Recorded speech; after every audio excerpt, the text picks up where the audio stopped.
In this video, I'm going to show you how to ignore someone on Discord without blocking them. Here's how to do it. Open your Discord app. I'm going to use Miniboxy as an example in this video. This user called Miniboxy.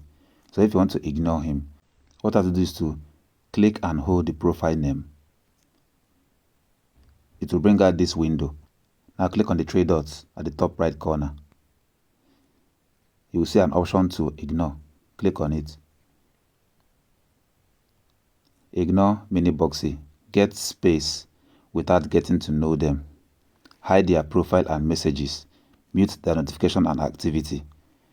They will still message you and see your activity. So if you want to ignore Minibox or anybody that you feel like is annoying on the Discord server, click on ignore. When you go back, you notice that all his message has disappeared. So that's how you ignore someone on Discord without blocking them. That's all for this video. See you guys in the next one.